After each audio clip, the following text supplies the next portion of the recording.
Astaghfirullah. Assalamualaikum warahmatullahi wabarakatuh. Alhamdulillah wassalatu wassalamu ala Rasulillah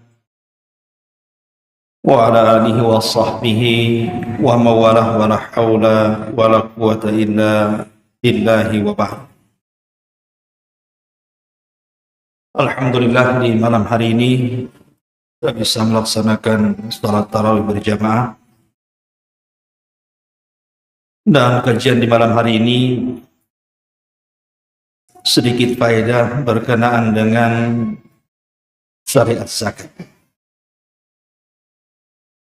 Karena biasanya ada orang yang memilih mengeluarkan zakat itu di bulan Ramadan. Tentu karena mengingat pahala yang berlipat ganda di dalamnya, sehingga banyak kaum muslimin yang kemudian memilih waktu haulnya itu dipertepatkan dengan bulan Ramadan.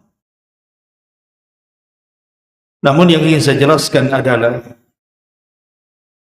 apakah zakat ini semua orang boleh kita salurkan, ataukah ada orang-orang yang tidak berhak dan tidak boleh menerima zakat? Maknanya, jangan sembarang kita menyalurkan zakat. Karena ada orang-orang yang tidak boleh mereka menerima zakat kita. Inilah yang kita akan bahas di malam hari ini. Siapa orang-orang yang tidak berhak mendapatkan zakat? Sebelumnya saya ingin jelaskan tentang perbedaan zakat dengan sedekah dulu. Apa sih perbedaan zakat dengan sedekah itu? Yang pertama, zakat itu diwajibkan dalam Islam.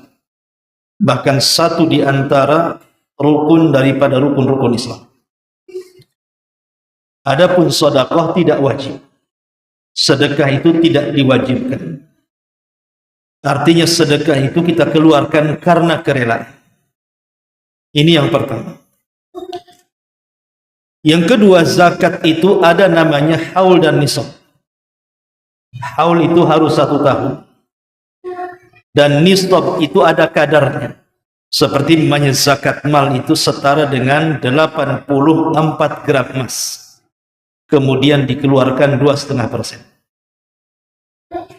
Adapun sedekah tidak. Sedekah itu kapanpun kita keluarkan tidak ada masalah, dan berapapun kita keluarkan tidak ada masalah. Semakin besar tentu semakin baik. Kemudian yang ketiga, zakat itu diberikan kepada golongan-golongan tertentu yang sudah termaktub dalam surah At-Taubah 60. Jadi ada orang-orang tertentu yang memang sudah dikhususkan di dalam Al-Quran para penerima zakat. Tapi kalau sedekah ini tidak, siapapun bisa menerimanya.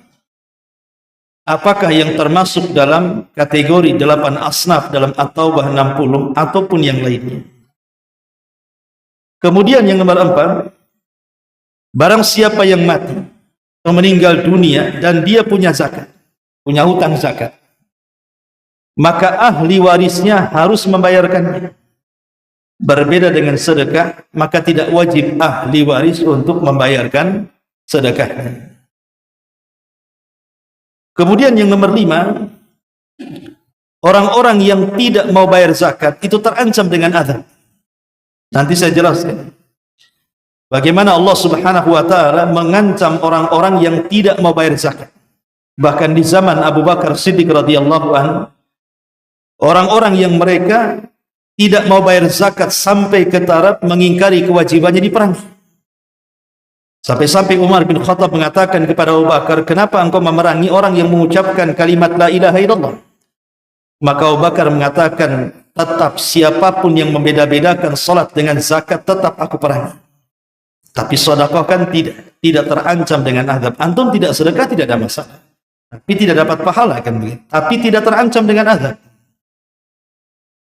Kemudian yang nomor 6, bahwa zakat itu tidak boleh diberikan kepada al-usul wal fur', Maksudnya usul itu kepada orang-orang yang wajib kita nafkah, seperti bapak kita, ibu kita, kakek kita, buyut kita ke atas, atau kepada usul, kepada furu. Furu itu artinya ke bawah, anak kita, cucu kita, karena mereka memang wajib kita zakat, tidak wajib kita berikan nafkah kepada mereka, maka tidak wajib zakat kepada mereka.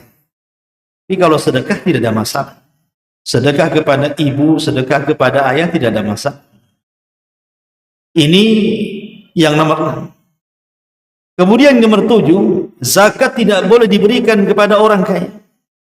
Zakat tidak diberikan kepada orang kaya ataupun kepada orang yang al-qawi al-muqtasib, dia sanggup bekerja. Karena zakat itu juga diantara asnafnya adalah kepada para fuqara, orang-orang yang fakir. Kemudian kalau sedekah tidak ada masalah. Kemudian yang nomor 8, bahwa al-afdalu fi zakat, jadi seafdal-afdalnya dalam zakat itu adalah tu'khadu min aghniya'il balad faturaddu ala fuqara'i. Zakat itu diambil dari orang kaya tempatan dan disalurkan kepada orang miskin tempatan. Jadi sebaiknya zakat jangan dikeluarkan. Kalau kita bekerja di Batam, ya diberikan kepada orang miskin Batam. Tapi kalau sedekah tidak ada masalah. Antum kirim ke kampung tidak ada masalah. Itu afdalnya. Ini juga diantara perbedaan yang nomor 8.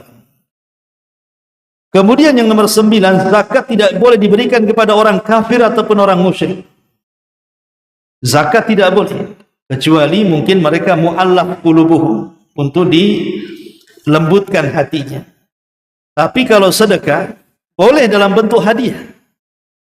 Umpamanya kita menyembelih kurban, sepertiga kurban ini dihadiahkan kepada tetangga kita yang kafir, tidak ada masalah, untuk memperindah Islam gitu ya. Ini juga diantara perbedaannya. Dan yang ke-10, tidak boleh zakat ini diberikan kepada pasangan. Kalau sedekah tidak ada masalah. Umpamanya istrinya kaya, suaminya miskin. Istri ingin bersedekah kepada suami, ngasih modal, tidak ada masalah. Tapi kalau zakat tidak boleh. Inilah perbedaan antara zakat dan sedekah. Adapun orang-orang yang tidak boleh diberikan zakat, jadi ada orang-orang itu dilarang, antum tidak boleh memberikan zakat kepada mereka, baik zakat mal atau zakat fitrah. Nanti sebentar lagi ada zakat fitrah. Hati-hati antum kalau menyalurkan zakat fitrah, baik secara langsung kepada personnya atau diberikan kepada amilnya. Amil pun harus hati-hati memberikannya. Siapa yang tidak boleh mendapatkan zakat itu? Pertama, alun Nabi sallallahu alaihi wasallam wa Bani Hashim, keluarga Nabi sallallahu alaihi wasallam. Keluarga Nabi sallallahu alaihi wasallam tidak boleh diberikan zakat. Kenapa demikian? Karena zakat itu hakikatnya adalah harta kotor yang kita keluarkan. Dan keluarga Nabi sallallahu alaihi wasallam tidak boleh memakan harta kotor. Makanya Nabi sallallahu alaihi wasallam mengatakan, inna hadhihi sadaqat innama hiya awsahun nas wa innaha la tahillu li Muhammadin wala li ali Muhammadin. Sesungguhnya sedekah ini, baik zakat ataupun sedekah, tidak sebuah kotoran dari harta-harta manusia, dan tidak halal bagi Muhammad dan keluarganya menerima zakat ataupun sedekah. Tidak boleh, kecuali mereka menerima hadiah boleh. Seperti kasusnya Salman Al-Farisi radhiyallahu anhu ketika dia hendak masuk Islam. Dia melihat Nabi sallallahu alaihi wasallam, kemudian dia teringat dengan ramalan pendetanya tentang ciri-ciri Nabi sallallahu alaihi wasallam. Salah satunya adalah dia tidak menerima sedekah dan hanya menerima hadiah. Ketika diberikan sedekah Rasul menolak, ketika diberikan hadiah Rasul menerimanya. Makanya kalau antum ingin mengetes sama Habib-Habib itu yang ngaku turunan Nabi, kasih saja zakat, kasih sedekah. Kalau menerima, ini palsu Habibnya. Karena keluarga Nabi tidak dapat zakat dan sedekah. Kalau dia tolak, berarti mungkinlah kan gitu ya, hadiah. Tapi jangan kasih sedikit, kasih banyak. Kasih 100 juta, ini sedekah. Mikir dia kan, Terima enggak? Terima. Kan gitu. Masyaallah muslimin yang dimuliakan Allah Azza wa Jalla, ini yang pertama. Yang kedua, li ashasil muqtasibun, bagi anak-anak muda yang masih bisa bekerja. Jadi anak-anak muda yang masih bisa bekerja, maka mereka tidak layak dapat zakat, baik zakat mal atau zakat fitrah. Karena ada hadis Nabi sallallahu alaihi wasallam yang mengatakan dalam hadis Abi Hurairah radhiyallahu an, Rasulullah SAW mengatakan, la tahillu sadaqatu li ghani wala dhi mirratin sawi. Kata Nabi sallallahu alaihi wasallam, tidak halal, artinya haram, sedekah itu diberikan kepada orang kaya dan orang yang sehat, kuat badannya. Mirratis sawi ini dalam bahasa Arab artinya orang yang al-qawi sahihul badan, yang kuat, yang sehat badannya. Nggak boleh kita berikan zakat kepada mereka. Mereka bisa bekerja masalahnya. Jadi orang-orang ini, tapi mereka itu miskin, Ustaz. Miskin karena tak mau kerja dia. Kecuali dia posisinya sakit gitu ya, atau sudah tua, tidak sanggup bekerja, nah, mungkinlah kita berikan zakat kepada mereka. Baik zakat mal atau zakat fitrah gitu ya. Tapi orang-orang anak-anak muda yang kekar, yang kuat-kuat tenaganya gitu ya, bisa nukang, bisa ini, bisa itu, tidak boleh antum salurkan zakat kepada mereka. Karena ada hadisnya tadi. Ya. Kemudian yang ketiga, orang kaya.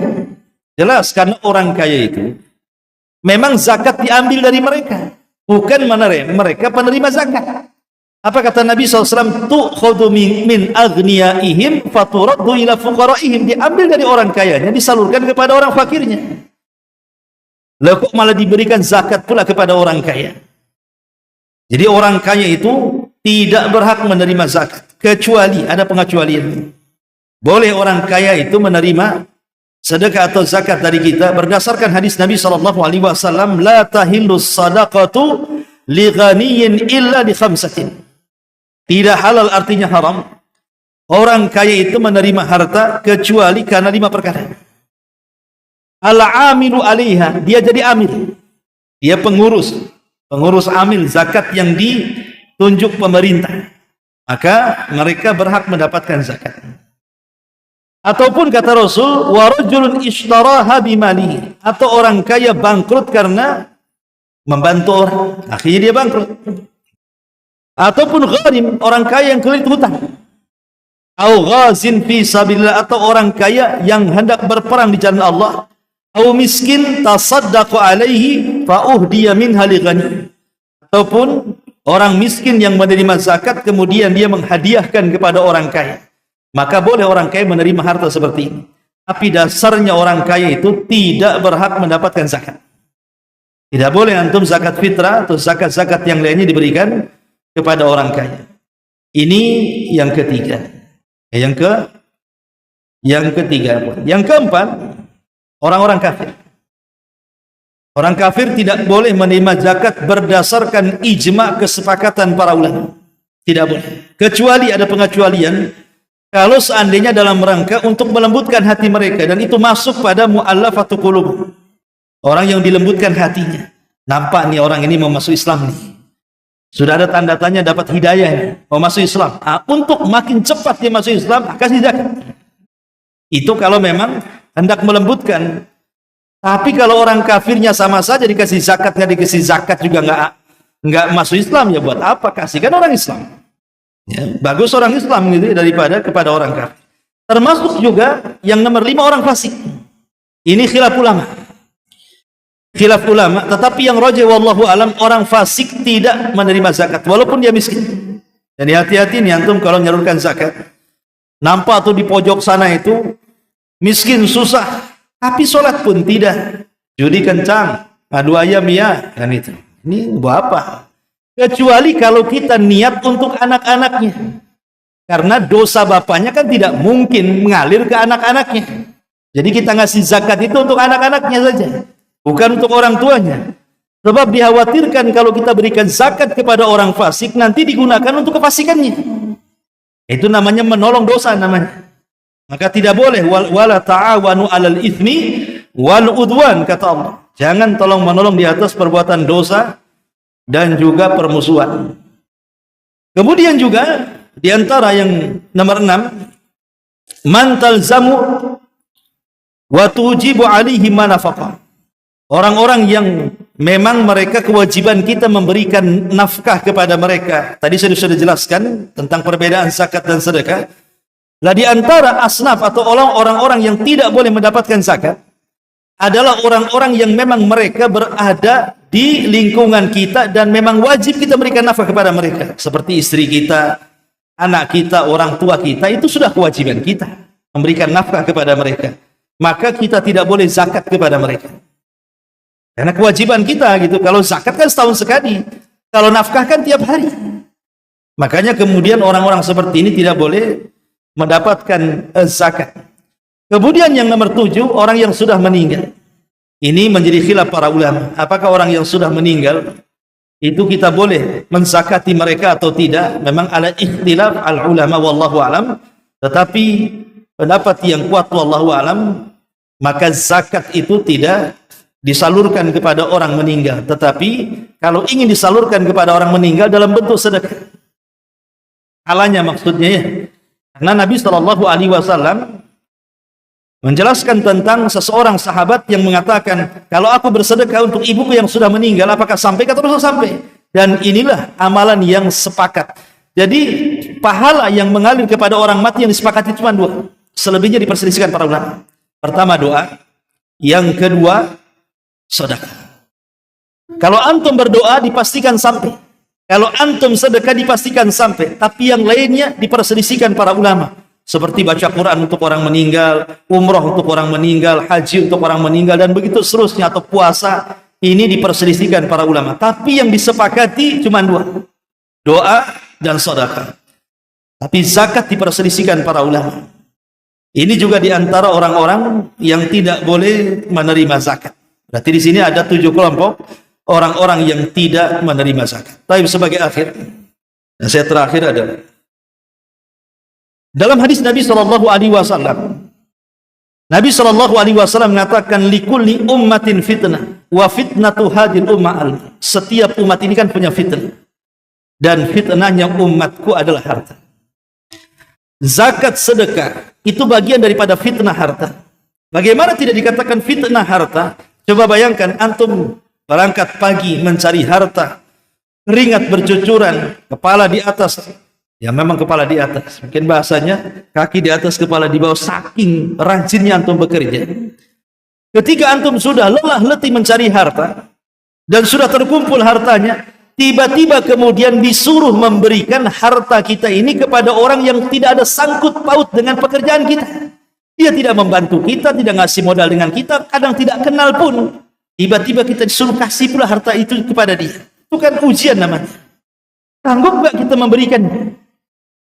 Makanya kemudian zakat, sedekah itu bagian daripada ujian harta.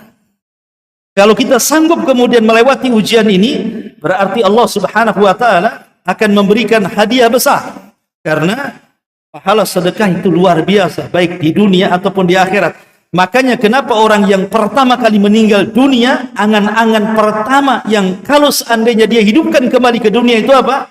Fa'asaddaqa wa aku minas salihin. Kalaupun aku hidup kembali, paling aku ingin sedekahkan semuanya. Ingin disedekahkan. Karena terkadang coba, ada orang yang meninggal, ketika hidup dia tidak bersedekah, tidak zakat. Berarti dia membawa harta haram kan? Dia harus bertanggung jawab. Sementara harta itu menjadi ahli waris. Bagi ahli waris harta itu halal. Walaupun orang tuanya mencari dengan jalur yang haram. Ini orang tua nih cari harta dengan cara haram. Atau harta itu caranya halal. Tapi karena tidak disedekahkan, tidak dizakatkan, artinya menjadi haram kan? Tapi kalau sudah menjadi warisan, ahli waris itu mendapatkan dengan cara halal. Coba bayangkan, orang yang mencarinya sedang diazab di kuburan. Orang yang mendapatkan warisannya, dia enak-enak saja dengan hartanya, karena tidak ada dosa bagi mereka. Makanya di mana kan begitu? Kita yang lelah letih cari harta, tapi kemudian di dalamnya ada hal yang diharamkan, kita pula diazab. Sementara ahli waris kita enak-enak saja dengan harta kita. Dari sini kata Nabi SAW, maluka ma akalta fa'afnaita wa ma labista fa'ablaita wa ma tasaddaqta fa abqaita, hartamu yang kau makan habis, yang kau pakai usang, yang kau sedekahkan itulah yang akan menjadi bekal kita di akhirat. Subhanakallahumma bihamdika asyhadu an la ilaha illa anta astaghfiruka wa atubu ilaik. Allahu ta'ala. Assalamualaikum warahmatullahi wabarakatuh.